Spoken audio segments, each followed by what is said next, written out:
भारत के hill station, जहां चहल पहल तब बढ़ जाती है जब मैदानी इलाकों के लोग गर्मी से राहत पाने पहुंचते हैं। तकरीबन सारे हिल स्टेशन अंग्रेजों के जमाने के हैं। अंग्रेजों ने शिमला को गर्मियों की राजधानी बनाया। सालों तक भारतीय हिल स्टेशन पर्यटकों के लिए स्वर्ग बने रहे। यहाँ की बर्फीली चोटियां, हरी वादियां, नदियां, झीलें और फूलों से भरे बगीचे लोगों का मन मोह लेते हैं। लेकिन हाल के सालों में जब विकास की रफ्तार तेज हुई, हिल स्टेशन को वो तवज्जो नहीं मिली जिसके वो हकदार हैं। खराब प्लानिंग, बढ़ती आबादी, हरियाली की कमी और हर तरह के संसाधनों पर बढ़ता दबाव, पानी और ईंधन की लकड़ी की जरूरतों ने पर्यटक स्थलों को बदहाल कर दिया। चाहे वो प्लानर हो या फिर राज्य सरकार, किसी ने संतुलित विकास को तवज्जो नहीं दी। लेकिन चिंता की बात यह है कि ज्यादातर लोकप्रिय हिल स्टेशनों की हालत बद से बदतर होती जा रही है और एक वक्त आएगा जब कुदरत की गोद में बसे ठंडे, खूबसूरत और स्वर्ग सी सुंदर पहाड़ी वादियां हमेशा के लिए तबाह हो जाएंगी। हिल स्टेशनों के मौजूदा हालात पर लोगों और राज्य सरकारों का ध्यान खींचने के लिए एनडीटीवी टोयोटा ने आओ पहाड़ बचाएं मुहिम शुरू की है।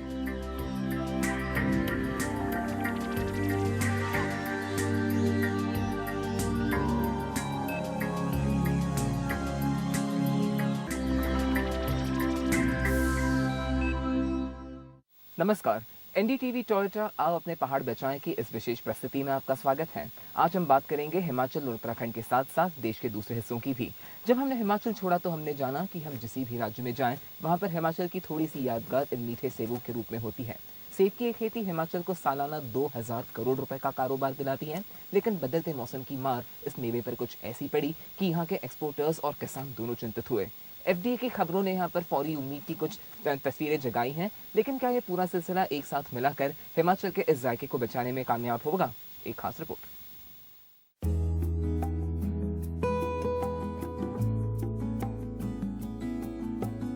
हिमाचल का मेवा, सालाना 2000 करोड़ का कारोबार, हिमाचल की 21 लाख टन की पैदावार, देश की सेब खपत का लगभग 60% है। सेबों की खेती अपने आप ही पर्यटकों को लुभाने लगी है, लेकिन हिमाचल में मौसम सेबों से और सेब इन वादियों से रूठने लगे हैं। पिछले साल हिमाचल में तापमान सामान्य से 5 डिग्री तक ऊपर गया, जो सेब की फसल के लिए जानलेवा साबित हुआ। पिछले साल हमारा सेब का उत्पादन 2200 करोड़ से कम होकर 900 करोड़ रह गया। सेब की खेती पर ये असर सेब उत्पादकों को डरा रहा है, खास तौर पर वो जो हिमाचल के निचले इलाकों में हैं। जिन सेब को कड़ी ठंड से 1.5 से 2 महीने मिलने थे, मुश्किल से अब 1 महीना मिलता है। बदलते मौसम ने हिमाचल में सेब की खेती का भूगोल भी बदलना शुरू किया है। जो खेती पहले निचले इलाकों में होती थी, बढ़ती गर्मी की वजह से अब ऊपरी इलाकों में उठने लगी है। तो जहां पर पहले सेब की खेती से बरकत हुआ करती थी, वहां पर दूसरी फसलों का विकल्प सोचा जाने लगा है, लेकिन इसमें भी अड़चनें कम नहीं। जिस क्षेत्र में पहले सेब होता था, जो लोअर एलिवेशन अब नहीं हो रहा है, तो वो लोग बाकी फसलें ग्रो कर रहे हैं। ऑफ सीजन वेजिटेबल है, प्लम है ना, कीवी है, बादाम है। उपजाऊ तो नहीं रहती है क्योंकि केमिकल फर्टिलाइजर बहुत ज्यादा डालते हैं। लेकिन हिमाचल में उभरते कोल्ड स्टोरेज किसानों के लिए एक राहत है। ये बड़ी कंपनियों के रेफ्रिजरेटेड गोदाम हैं, जो किसानों से उनका माल बिना बिचौलियों के सीधे बाजार भाव से खरीदते हैं। किसानों के लिए मुनाफा और बड़ी मंडियों का सफर दोनों बच जाता है। आज किसी भी मौसम में सेब बेचना मुमकिन हुआ है।